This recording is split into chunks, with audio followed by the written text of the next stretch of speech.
औज़ु बिल्लाहिस्समीइल अलीम मिनश्शैतानिर्रजीम बिस्मिल्लाहिर्रहमानिर्रहीम अल्हम्दुलिल्लाहि रब्बिल आलमीन वस्सलातु वस्सलामु अला सय्यदिना व नबियना व शफ़ीना बिल क़ासिम मुहम्मद व आलिहि तय्यबीन ताहिरीन अलमासूमीन व लानतुल्लाहि अला आदाइहिम अजमईन मिन यौमिना हाज़ा इला यौमिद्दीन।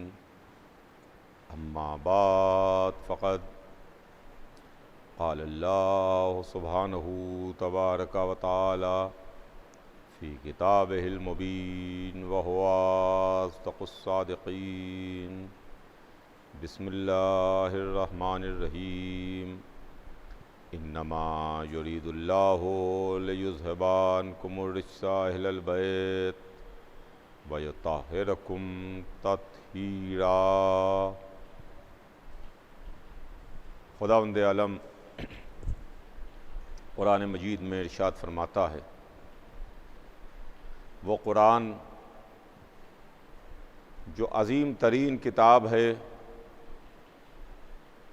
वो मुहकम बिशान किताब है, सुबह क़यामत तक बाक़ी रहने वाली किताब है, जिसका मुहाफ़िज़ अल्लाह है। उस कुरान में खालिक़ कलाम इरशाद फरमाता है कि यकीनन अल्लाह ने ये इरादा कर लिया अहले बैत कि आपसे हर तरह के रिज़्क़ को दूर रखे, हर तरह की बुराई को दूर रखे और आपको पाक रखे इस तरह से कि जो पाक रखने का हक़ है। अज़ीज़ान गिरामी, सिलसिला कलाम और उन्वान मजालिस आपके ज़हन में होगा। ये अशरा मजालिस जिसमें हमारे और आपके दरमियान गुफ्तगू इस बात पर है कि हम अहले बैत को क्यों मानते हैं। इस सिलसिले में मैंने 2 दिन से आपकी खिदमत में कुछ न कुछ अर्ज़ करने की कोशिश की है और 2 दिन से मैं कुछ आपकी खिदमत में अर्ज़ कर रहा हूँ। चुनांचे कल मैंने आपकी खिदमत में अर्ज़ किया था कि नौजवान ज़हन ये सोच सकता है कि हम अहले बैत ही को क्यों मानते हैं, जबकि इस राह में हमारे ऊपर तशद्दुद है, इस राह में हमारे ऊपर जुल्म है, इस राह में परेशानियां हैं, इस राह में हमारे ऊपर हमले हैं, इस राह में आके हम दहशतगर्दी का शिकार होते हैं। तो इस सिलसिले में कुछ मुख्तसर मैंने कल आपकी खिदमत में अर्ज़ किया था। आज अपनी बात को आगे बढ़ाऊं तो सबसे पहला मेरा जवाब ये है कि देखिए, इंसानी ज़िंदगी बहुत मुख्तसर है और इंसान की ज़िंदगी चंद रोज़ा ज़िंदगी है। इंसान जो इस दुनिया में आया तो कोई बहुत लंबी ज़िंदगी और लंबी हयात लेके नहीं आया। हम ये नहीं कह सकते कि इंसानी हयात 500 बरस की है, इंसानी हयात 800 बरस की है, इंसानी ज़िंदगी 1000 बरस की है, 2000 बरस की है, 5000 बरस की है। हमसे कहीं ज़्यादा उम्र के जानवर मौजूद हैं जिनकी उम्रें हमसे कहीं ज़्यादा होती हैं। हमसे ज़्यादा उम्र के दरख्त मौजूद हैं जिनकी उम्रें कई 100 बरस तो कई 1000 साल हैं। तो दरख्तों की उम्रें भी हमसे ज़्यादा हैं, जानवरों की उम्रें भी हमसे ज़्यादा हैं। मगर इस तूले कायनात में, इस कायनात में इंसानी उम्र बहुत कलील है, बहुत मुख्तसर है। हम चंद रोज़ा ज़िंदगी लेके पैदा हुए, चंद रोज़ा हयात है हमारी, 60 साल, 80 साल, 90 साल, और बहुत जी लिए तो एक सेंचुरी लगा ली, 100 बरस। मैं वो बहस आपकी खिदमत में इस वक्त करने नहीं बैठा हूँ कि 100 बरस का इंसान कितना एक्टिव होता है, 100 बरस का इंसान कितना फ़ाल है, 100 बरस का इंसान क्या उसी तरह से दौड़ता धूपता है, काम काज करता है, आता जाता है, मिलता जुलता है, जैसा 25 बरस, 30 बरस, 40 बरस, 50 बरस का इंसान काम करता है। तो मेरे अर्ज़ करने का मतलब यह है कि इंसान की ज़िंदगी अगर हम बहुत मान लें तो 80 बरस, 90 बरस, 100 बरस, लेकिन इस तूले तारीख़ में, इस लंबे सफ़र में, इस कायनात की लंबी उम्र में 100 बरस की हैसियत क्या है, 100 बरस का मर्तबा क्या है? न 100 बरस की कोई हैसियत है, न 100 बरस की कोई औकात है। लेकिन वो ज़िंदगी जो हमेशा हमेशा के वास्ते मिलेगी, वो ज़िंदगी जो हमेशा हमेशा की है, वो सफ़र हमारा जो हमारी आँख बंद होने के बाद शुरू होता है, वो लंबा सफ़र है, और वो है कि जहाँ पर हम हमेशा हमेशा रहेंगे। तो हम अपने चंद बरस के वास्ते 150 बरस के लिए हम अपना हमेशा हमेशा का सफ़र ख़राब कर लें, हमेशा हमेशा के जहाँ रहना है वहाँ के दरवाज़ों को बंद कर लें, ये अक्लमंदी नहीं है, ये होशियारी नहीं है, ये समझदारी नहीं है। मिसाल के तौर पर मैं रहने वाला लखनऊ का हूँ, मैं रहता लखनऊ में हूँ और मेरा वतन लखनऊ है, मुझे वापस पलट के लखनऊ जाना है। मैं 10 दिन के वास्ते बम्बई आया, बम्बई में मेरा क़याम 10 दिन रहा। तो ये तो कोई अक्लमंदी ना हुई, ये तो कोई दानिशमंदी ना हुई कि जहाँ मैं 10 दिन के वास्ते आया हूँ वहाँ कुछ ऐसा कर जाऊँ कि जहाँ मुझे रहना है, जो मेरा वतन है, जहाँ मुझे रहना है अपनी आँख बंद होने तक, वहाँ के लिए हमेशा हमेशा अपने वास्ते दरवाजे बंद कर लूँ। इसका यह मतलब भी नहीं है कि जहाँ मैं 10 दिन के वास्ते आया, जहाँ मैं 12 दिन के वास्ते आया, जहाँ मैं 15 दिन के वास्ते आया, वहाँ के ऊपर भी अपने को मैं ख़राब करूँ। नहीं, ये मेरा मतलब नहीं है। मगर ये भी कोई अक्लमंदी और दानिशमंदी और होशियारी नहीं है कि वो जो मेरा वतन है, जहाँ मुझे हमेशा रहना है, वहाँ के वास्ते, वहाँ के सारे ताल्लुकात, वहाँ के तमाम रवाबित, वहाँ का तमाम मिलना जुलना, उसको मैं चंद दिन के वास्ते के लिए ख़राब कर लूँ और बर्बाद कर लूँ। वही मामला कुछ आखिरत का भी है।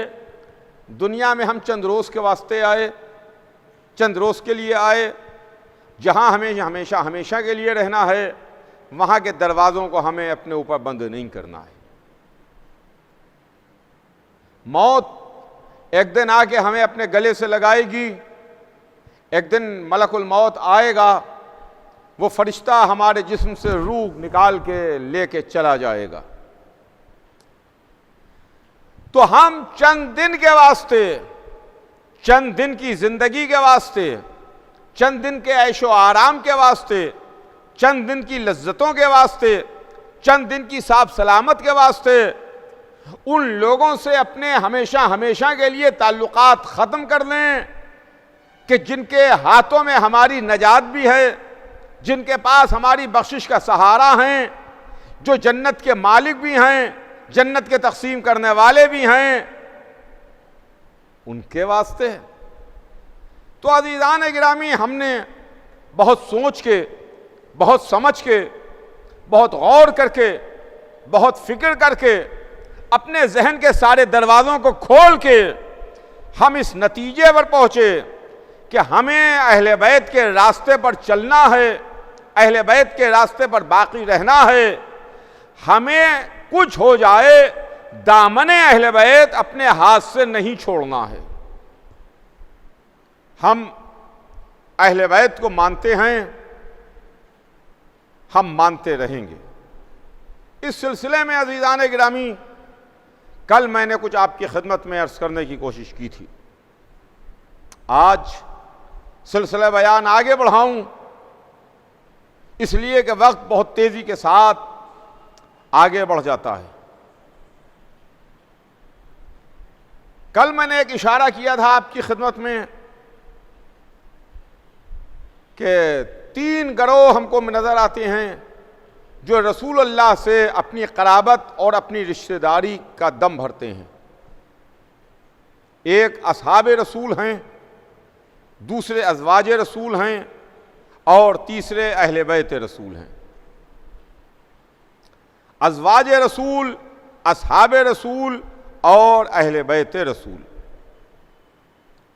मुझे खुद से अपनी तरफ से किसी के वास्ते कोई कमेंट नहीं करना है, इसलिए कि ये सब के सब एक बहुत बड़ी ज़ात से ताल्लुक़ रखते हैं, वो ज़ात जो अल्लाह के बाद सबसे बड़ी ज़ात है।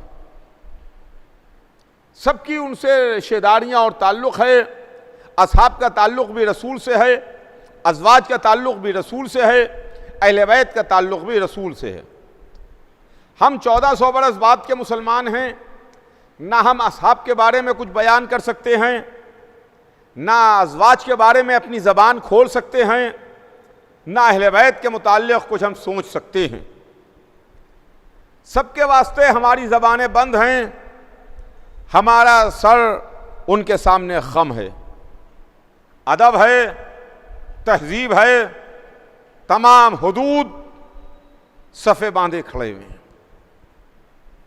लेकिन अब अगर किसी छोटे के बारे में, किसी बड़े के बारे में हमें मालूम करना है, किसी बड़े के बारे में हमको कुछ दरियाफ्त करना है, तो हम उसके छोटे से उसके बारे में दरियाफ्त नहीं करेंगे, हम उसके बड़े से उसके बारे में दरियाफ्त करेंगे, उसके बड़े से उसके बारे में मालूम करेंगे। यह अक्लमंदी नहीं है कि हम छोटे से बड़े के बारे में मालूम करें, नहीं, बड़े से छोटे के बारे में मालूम करेंगे। तो कायनात आलम व आदम में 2 हमें बड़े नज़र आते हैं। एक सबसे बड़ा हमारा खालिक है, अल्लाह है, और एक उसके बाद उसका रसूल है। चूंकि ये तीनों तबके, ये तीनों ग्रुप, ये तीनों तरह के लोग सरकार रिसालत से ताल्लुक़ रखते हैं, रसूलुल्लाह से जुड़े हुए हैं, अपनी रिश्तेदारियाँ रसूलुल्लाह से बताते हैं, लिहाजा हम रसूलुल्लाह से भी इनके ताल्लुक़ से सवाल नहीं करेंगे। हम बिल्कुल गैर जानिबदार रह के, हम बिल्कुल इम्पार्शल रह के, हम अल्लाह की सरकार में अल्लाह से हाथ जोड़ के गुजारिश करेंगे कि माबूद पालने वाले, हम बहुत बाद के मुसलमान हैं, हम 1400 बरस बाद के मुसलमान हैं, तू हमारी रहनुमाई कर, तू हमें रास्ता दिखा, तू हमें सही और गलत की तमीज़ करने की ताकत और सलाहियत दे, और तू हमको उन बुजुर्गवारों के बारे में बता जिनका सीधा ताल्लुक़ सरकार ख़त्मी मर्तबत से है। हमने हाथ जोड़ के अल्लाह की सरकार में सवाल किया तो जवाब परवरदिगार हमें नजर आया कि हमारी किताब तुम्हारे दरमियान मौजूद है, किताबुल्लाह तुम्हारे दरमियान है, तुम हमारी किताब से सवाल करो, हमारी किताब से पूछो, हमारी किताब तुम्हारे सवालात का जवाब देने के वास्ते काफ़ी है।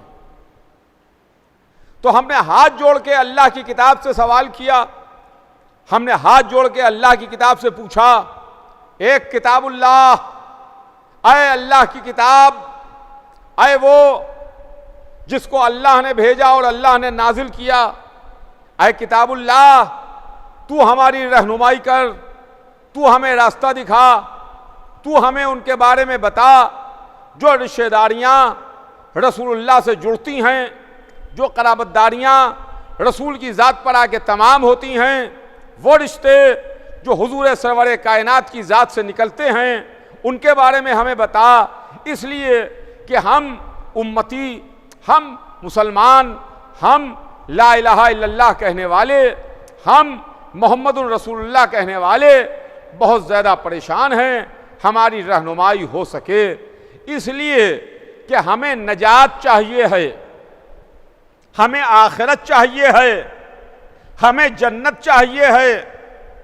हम आंखें बंद करके कोई सौदा नहीं करना चाहते, आंखें खोल के माल लेना चाहते हैं। हम आंखें बंद नहीं करना चाहते, इसलिए कि मजहब ने भी, इस्लाम ने भी हमें आंखें खोलने के लिए कहा है, आंखें बंद करने के लिए मना किया है। किताबुल्लाह तू ही कहती है कि तुम गौर क्यों नहीं करते, तुम फिक्र क्यों नहीं करते, तुम सोचते क्यों नहीं हो। तो तेरी इसी हिदायत पर अमल करते हुए हम गौर कर रहे हैं, हम फिक्र कर रहे हैं, हम सोच रहे हैं, तू हमको बता। तो सबसे पहले हमने कुरान मजीद से असहाब रसूल के बारे में सवाल किया।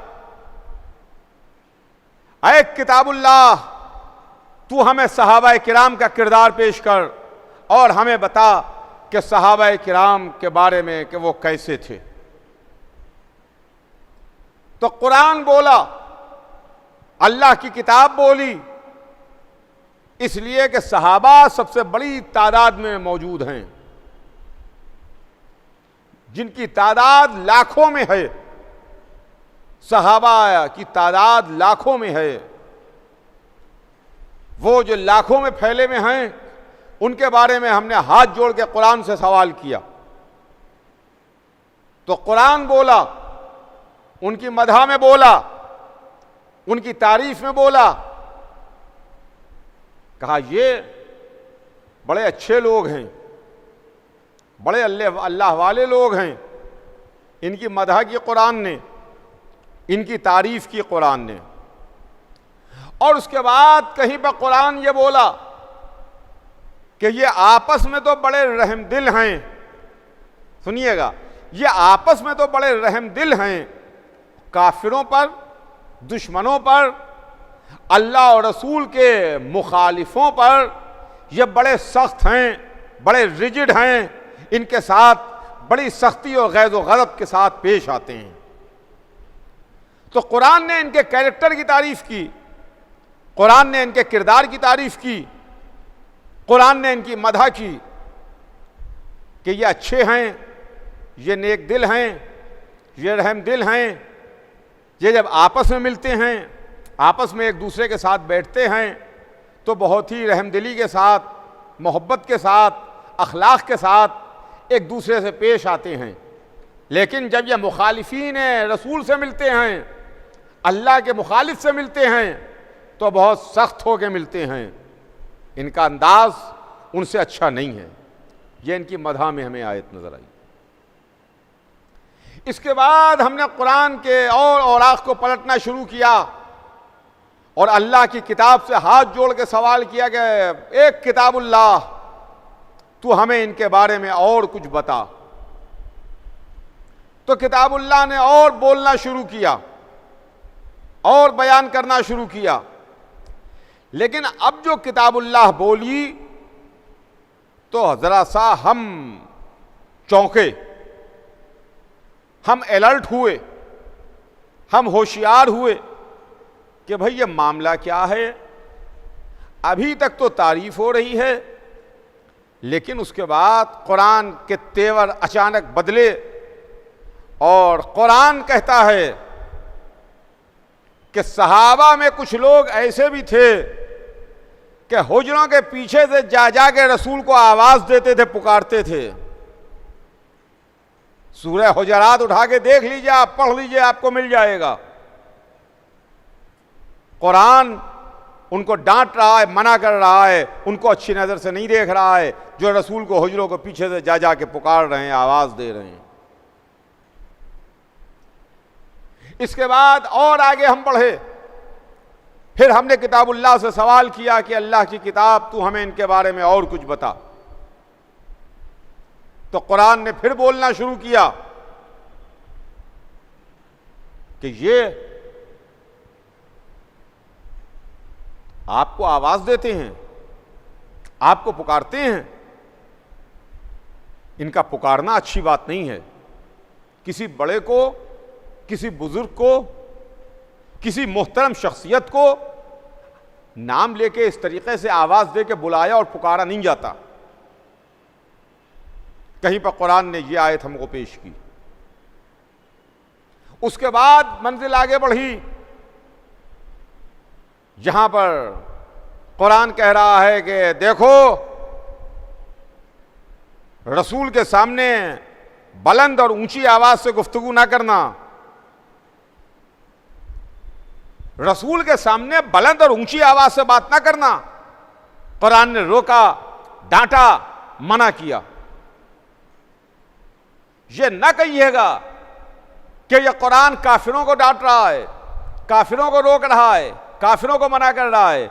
काफिर तो कुरान को मानते ही नहीं हैं, तो कुरान की बात का काफिरों पर असर क्या होगा? सामने की बात है। आप जिस चीज को मानते ही नहीं, तो वो लाख कुछ कहता रहे, वो किताब लाख कहती रहे, आपकी सेहत पर कोई फर्क पड़ने वाला नहीं है। कुरान ने मना किया कि देखो ऊंची आवाज में, बुलंद आवाज में रसूल के सामने गुफ्तगू ना करना। इसका मतलब यह हुआ कि कुछ लोग ऐसे भी थे जो रसूल के सामने बैठ के बुलंद और ऊंची आवाज में बात करते थे। देखिए, बुलंद और ऊंची आवाज में बात करने का मामला यह है कि अच्छे, मुहज़्ज़ब, बड़े और पढ़े लिखे घरानों की कुछ तहजीब होती है, उनका अपना कल्चर होता है, उनकी अपनी तहजीब होती है।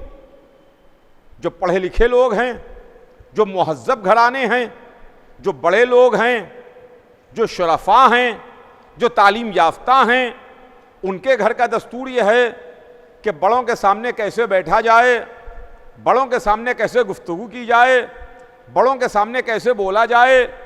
वो एटिकेट्स जानते हैं, मैनर्स जानते हैं, कल्चर जानते हैं, उठना बैठना जानते हैं कि बाप के सामने, दादा के सामने, चचा के सामने, बुजुर्ग के सामने कैसे बात की जाती है, कैसे बोला जाता है, कैसे गुफ्तगू की जाती है। लेकिन जाहिल घरानों में, बदतमीज घरानों में, गैर मुहज़्ज़ब घरानों में, अनसिविलाइज्ड सोसाइटी में जो कुछ नहीं जानते, उनके यहाँ न कोई बड़ा बड़ा है, न छोटा छोटा है, वो कुछ जानते ही नहीं हैं। इसका मतलब यह है कि रसूल की बज़्म में, रसूल के पास आने जाने वालों में, सहाबाए रसूल में कुछ इतने बदतमीज सहाबी भी थे जिनको रसूलुल्लाह के सामने बैठ के बात करने की तमीज नहीं थी। तभी कुरान उनको डांट रहा है, झड़क रहा है। कुरान ने डांट के, झड़क के मना कर दिया कि देखो रसूल के सामने ऊंची और बुलंद आवाज में बात ना करना। इसके बाद फिर कुरान आगे बोला, कहा अगर तुम्हें मालूम ही करना है, अगर तुम कैरेक्टर और किरदार मालूम ही करना चाहते हो, तो पूरा किरदार मालूम कर लो। और सुनो, और सुनो, तुम एक लफ्ज है जिसको कुरान ने बैन किया है, मना किया है। कहा देखो जब तुम मेरे हबीब के पास आओ तो ये लफ्ज ना बोलो। इस लफ्ज को कुरान ने बैन किया इसलिए कि देखिए हर जबान में ऐसा होता है कि लफ्ज एक है मगर उसके कई मीनिंग होते हैं, कई माने होते हैं। कभी एक लफ्ज के अच्छे माने भी हैं और ख़राब मानों में भी वो लफ्ज़ इस्तेमाल होती है। अच्छे माने भी हैं, और बुरे माने भी हैं। तो कुछ लोग, कुछ सहाबाए किराम रसूल की खिदमत में आते थे और एक लफ्ज़ है जो रायना है, रायना, वो रसूल के सामने आके बोलते थे। कुरान कहता है कि वो लफ्ज़ रायना रसूल के सामने ना कहो, ला तक़ूलू रायना, रायना मत कहो, इसलिए कि इसके डुअल मीनिंग हैं, दोहरे माने हैं, अच्छे माने भी हैं, बुरे माने भी हैं। अच्छा, इसका मतलब यह है कि ऐसी लफ्ज़ें जो दो माना हों उसको कुरान ने बैन किया है कि मेरे हबीब के सामने आके ना बोलो, इसलिए कि उसके गलत और माजूब माने भी सामने आते हैं। एक किताबुल्लाह और कुछ हमको बता कि एक मर्तबा कुरान फिर बोला और वो बोला जो आप हर जुमे में पढ़ते हैं, हर जुमे की नमाज में पढ़ा जाता है सूरह जुमा उठा के देख लीजिए कि आपको नमाज में छोड़ के चले जाते हैं, आपको नमाज में छोड़ के चले जाते हैं। यानी रसूल ने नमाज शुरू की, जमात शुरू हुई और उसके बाद ये तिजारत के लिए, लहौलाप के लिए, खेलकूद के लिए आपको नमाज में छोड़ के चले गए। कुरान इनको डांट रहा है, कुरान इनको मना कर रहा है। अरे अब तो खुदारा ये ना कहिए कि ये कुरान काफिरों को डांट रहा है इसलिए कि काफिर रसूल के पीछे जुमे की नमाज थोड़ी पढ़ेगा, काफिर रसूल के पीछे नमाज थोड़ी पढ़ेगा, वो तो नमाज ही नहीं पढ़ेगा, वो तो नमाज ही को नहीं मानता। तो क्या जुमा, क्या पंजगाना, उसके लिए तो नमाज है ही नहीं कुछ, वो तो खुदा को मानता ही नहीं, वो तो खुदा के रसूल को मानता ही नहीं। कि आपको नमाज में छोड़ के चले जाते हैं। अब जरा ठहरिए यहां पर एक मिनट और ठहर करके एक मामले को जल्दी से देखिए और समझिए। आज का मुसलमान, हम जिसमें हम भी शामिल हैं, हम ये कहते हैं अरे साहब उस जमाने का क्या कहना, रसूलुल्लाह के जमाने में अरे सब सहाबी रसूल थे, अच्छे मुसलमान थे, क्या कहना उस जमाने के लोगों का। बेशक तब तारीफ कर लीजिए, कह लीजिए कि अच्छे मुसलमान थे, अच्छे लोग थे, सहाबी थे, रसूल की बज़ में उठने बैठने वाले थे, रसूल के हाथ को बोसा देने वाले थे, रसूल के पीछे नमाज पढ़ने वाले थे, मगर सब अच्छे नहीं थे। तवज्जो चाहूंगा अज़ीज़ान गिरामी, सब अच्छे नहीं थे। मेरा यह कहना है, मेरा चैलेंज है अजीजों, इस मजलिस में मैं चैलेंज कर रहा हूं आलम इस्लाम को कि आज का मुसलमान बहुत गलत है। मैं मानता हूं बहुत खराब मुसलमान है, मुसलमानों की आदतें अच्छी नहीं हैं, मुसलमानों के अतवार अच्छे नहीं हैं, मुसलमान बहुत खराब है। सब मुसलमानों की मैं बात नहीं कर रहा हूं, सारे मुसलमान नहीं, इसलिए कि कुछ ऐसे मुसलमान भी हैं जो आज भी मस्जिदों में दहशतगर्दी करते हैं, कुछ ऐसे मुसलमान भी हैं जो आज भी मुसलमानों को कत्ल करते हैं, कुछ ऐसे मुसलमान भी हैं जिन पर आज दहशतगर्दी का टैग लगा हुआ है, कुछ ऐसे मुसलमान हैं जिनकी नज़र में बुजुर्गों की कब्रों पर कुब्बों का बना होना जायज़ नहीं है, कुछ ऐसे मुसलमान भी हैं जो बुजुर्गान इस्लाम की, रसूल की बेटी की, रसूल के घर वालों और ख़ानदान वालों की कब्रों पर साया बर्दाश्त नहीं कर सकते। ऐसे मुसलमान भी हैं, मगर बहुत खराब मुसलमान हैं। मगर मैं सरे मिंबर आपकी खिदमत में अर्ज कर रहा हूं कि आज जितना गलत मुसलमान हो, जितना ही खराब मुसलमान क्यों ना हो, वो अगर जमात में इमाम के पीछे खड़ा हो गया नियत करके, तो जब तक के नमाज तमाम नहीं होगी उस वक्त तक वो जमात में खड़ा रहेगा, मुसल्ले पर खड़ा रहेगा, नमाज पढ़ता रहेगा। भले उसका जहन कहीं और हो, भले वो सोच कुछ और रहा हो, भले उसका जहन कोई प्लानिंग कर रहा हो, भले उसके जहन में कोई नक्शा खींच रहा हो, मगर वो जमात में पीछे हाथ बांधे हुए खड़ा हुआ है, वो जमात छोड़ के जाएगा नहीं। अब फैसला करना आपका काम है कि ये मुसलमान अच्छा है कि वो मुसलमान अच्छा है। ये मुसलमान जो खाती इमाम के पीछे, जो गुनाहगार इमाम के पीछे नमाज पढ़े, नियत करे, मगर नमाज को आखिरी मंजिल तक पहुंचा ले, उसके बाद जमात से हटे, वो अच्छा है या वो सा मुसलमान अच्छा है जो रसूल को नमाज में पीछे छोड़ के चला जाए? ये अच्छा है कि वो अच्छा? नमाज में रसूल को पीछे छोड़ के चले गए। तो कुरान ने अजीजों हमको दो कैरेक्टर पेश किए, कुरान मजीद ने हमको दो किरदार पेश किए। अच्छा किरदार भी है, बुरा किरदार भी है। अच्छे लोग भी हैं, बुरे लोग भी हैं। कुरान तारीफ भी कर रहा है, कुरान मजम्मत भी कर रहा है, कुरान अच्छाई भी कर रहा है, कुरान बुराई भी कर रहा है। उसके बाद हमने हाथ जोड़ के कुरान से सवाल किया, आए किताबुल्लाह, अब तू हमें अज़वाज रसूल के मुताल्लिक बयान कर कि रसूल की बीवियों का किरदार कैसा था। इसलिए कि अब इसके बाद जिनका नंबर आया वो अज़वाज रसूल हैं। सहाबा तो लाखों की तादाद में हैं, लेकिन अज़वाज रसूल कहते हैं वक्त वफ़ात रसूल 9 बीवियां थीं। 9 हों या 11 हों, मुझे उससे कोई बहस नहीं है।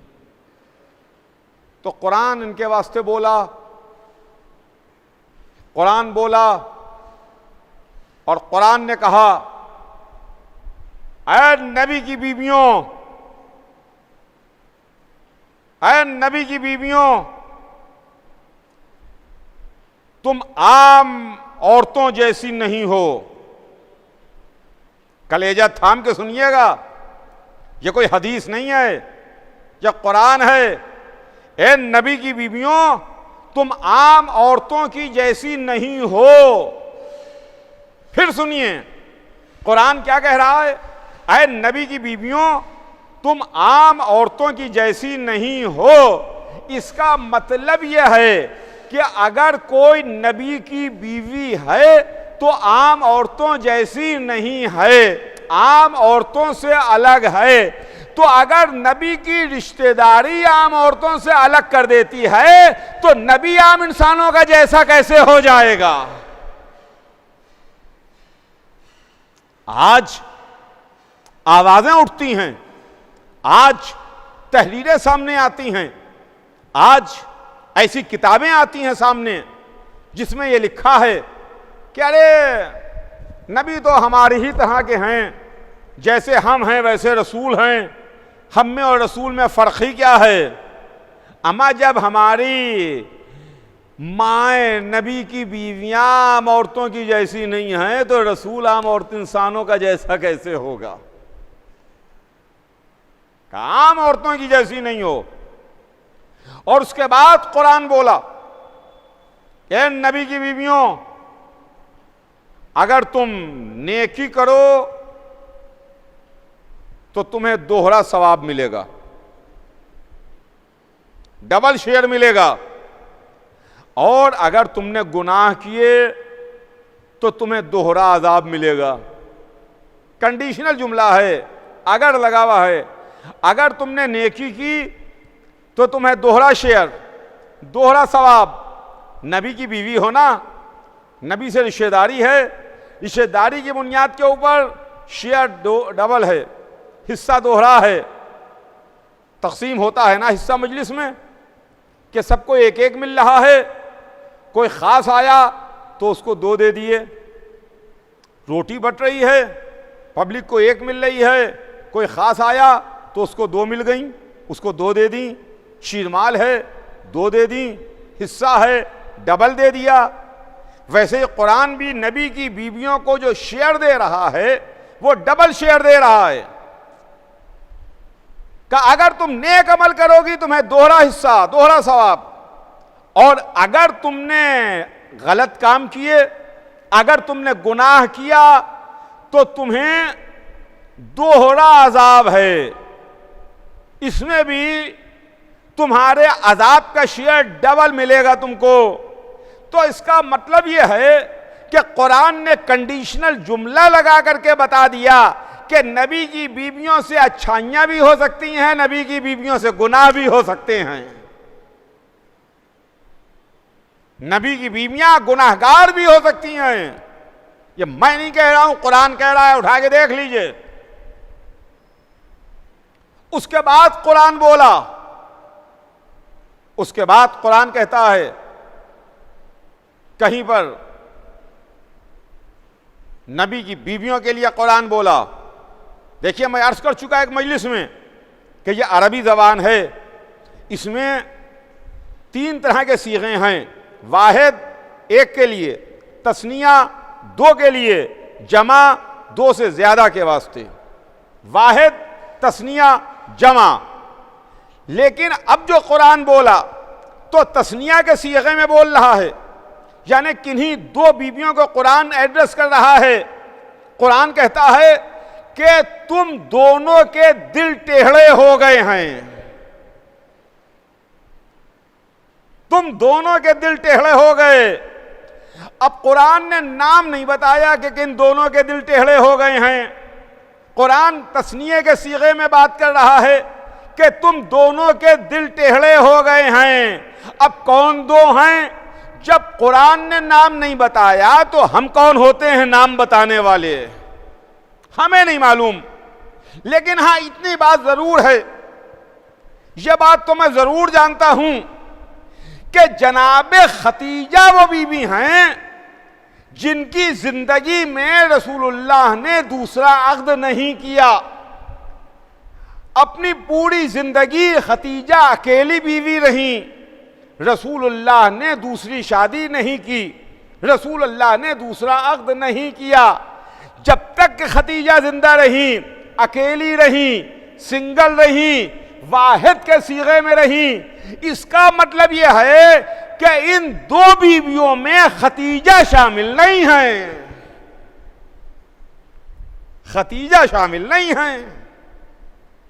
यह कुरान है, कुरान उठा के देखिए आपको मिल जाएगा। एक किताबुल्लाह, तूने हमें असहाब का किरदार बयान किया, तूने हमें अज़वाज के बारे में बताया। अब हाथ जोड़ के तुझसे गुजारिश है कि इसी तरह से तू हमको अहले बैत के बारे में भी बता और उनका कैरेक्टर और उनका किरदार भी पेश कर, जिनकी तादाद बाद वफात रसूल 4 है। रसूल की ज़िंदगी में पंजतन, रसूल के बाद 4। किसा में पंजतन हैं, मुबाहले में पंजतन हैं। रसूल, अली, फातिमा, हसन, हुसैन। मुबाहले में रसूल, अली, फातिमा, हसन, हुसैन। रसूल दुनिया से सिधारे तो 4 बचे, अली, फातिमा, हसन, हुसैन। अली, फातिमा, हसन, हुसैन। हमने कुरान से सवाल किया, हमने कुरान से पूछा कि कुरान तू अहले बैत के बारे में बता, तो कुरान ने अहले बैत के बारे में बताया।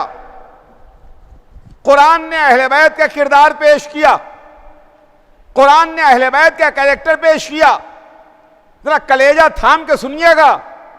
कुरान ने असहाब के बारे में जब हमें बताया तो हमें अच्छी और बुरे कैरेक्टर पेश किए, अच्छा या बुराई दोनों बयान की। जब अज़वाज के बारे में बताया तो अच्छाई और बुराई दोनों बयान की, यानी प्लस और माइनस, निगेटिव और पॉजिटिव। लेकिन जब कुरान से अहले बैत के बारे में पूछा, हाथ जोड़ के सवाल किया कि कुरान तू हमें अहले बैत के बारे में बता, तो कुरान बोला कि मा तशाऊना इल्ला यशा अल्लाह, आप तो चाहते ही नहीं मगर वही जो खुदा चाहता है, मगर वही जो खुदा चाहता है। इसका मतलब यह है कि अहले बैत वो चाहते ही नहीं जो अल्लाह ना चाहे, यानी जो अल्लाह चाहता है वो अहले बैत चाहते हैं, जो अहले बैत चाहते हैं वो अल्लाह चाहता है। कुरान ने अहले बैत का कैरेक्टर पेश किया, अहले बैत का किरदार पेश किया। कहीं पर कुरान बोला इन्नमा युरीदुल्लाहु लियुज़हिबअनकुम रिज्सा अहल बैत व युत्तहिरकुम तत्हीरा। कहीं पर कुरान बोला वकुल्ल शैइन अहसनहु फी इमामिम मुबीन। कहीं पर कुरान बोला इन्नमा वलियुकुमुल्लाहु व रसूलुहु वल्लज़ीना आमनुल्लज़ीना युक़ीमूनस्सलाता व युतूनज़्ज़काता व हुम राकिऊन। पता ये चला कि कुरान इनकी मदह कर रहा है, कुरान इनकी तारीफ कर रहा है, कुरान इनकी मदह में कसीदा पढ़ रहा है। कहीं सूरह दहर इनकी तारीफ कर रहा है, कहीं आया नजवा इनकी तारीफ कर रही है, कहीं आया इस्तिखलाफ इनकी तारीफ कर रही है, कहीं आया विलायत इनकी तारीफ कर रही है, कहीं कुरान के सूरे इनकी मदह सराही कर रहे हैं। तो अज़ीज़ान गिरामी, ये अहले बैत हैं। हमने अहले बैत को माना। कल इंशाअल्लाह इसके आगे अपनी बात को आगे बढ़ाऊंगा। आज वक्त तमाम है, बात भी यहीं पर तमाम है। मैंने बात को बस यहीं पर रोक दिया, ब्रेक लग गया बयान को। कल सिलसिला आगे बढ़ेगा। आज बस इतना ही कि मोहम्मद का नवासा सरजमीन करबला पर आ गया। हुसैन सरजमीन करबला पर पहुंच चुके। करबला की ज़मीन तुझे मुबारक हो। लेकिन अजीज़ों, जब हुसैन मक्के में थे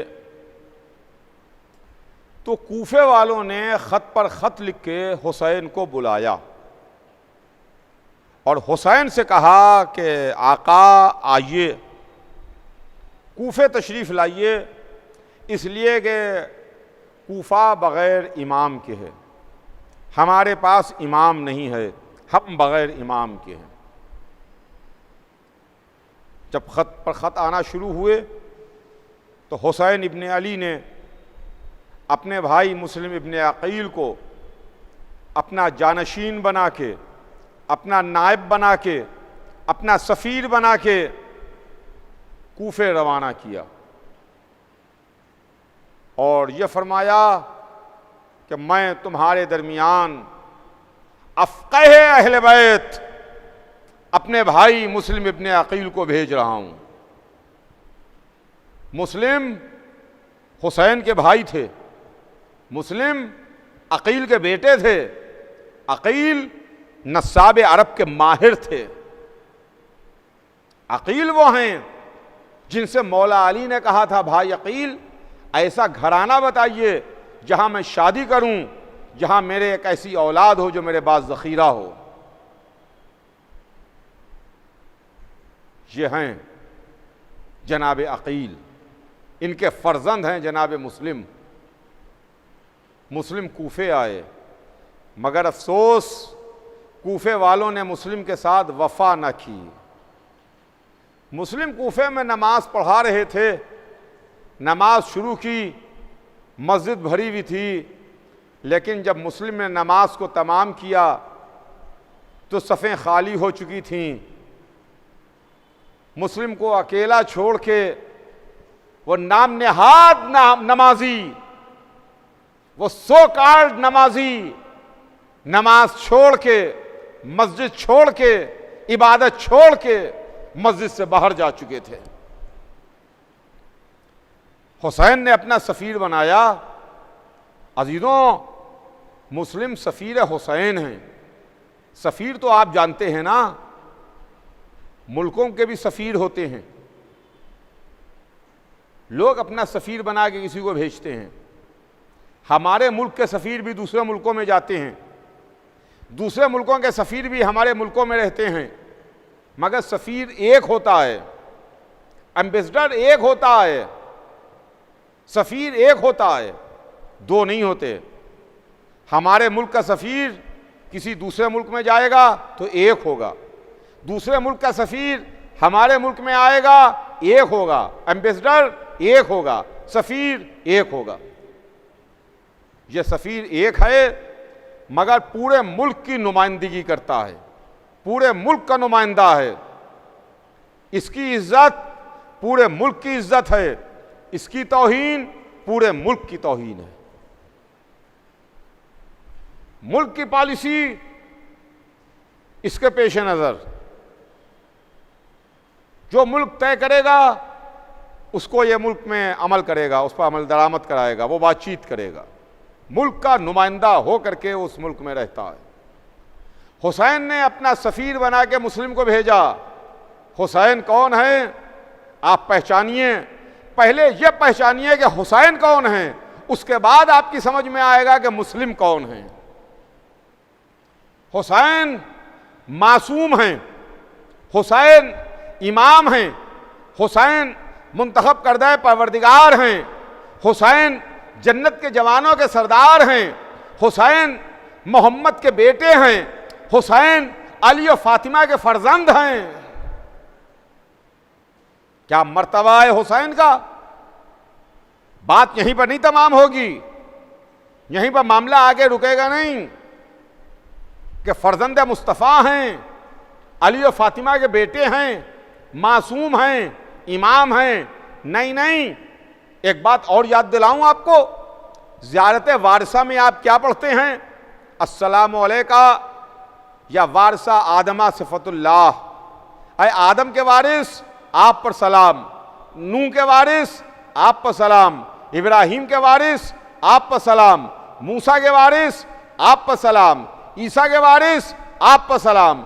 अंबिया का नाम लेके हुसैन पर सलाम किया जाता है, इसलिए कि हुसैन तमाम अंबिया के वारिस हैं, तमाम अंबिया के सिफात और कमालात को अपने अंदर समेटे में हैं। तमाम अंबिया की विरासत हुसैन के पास है।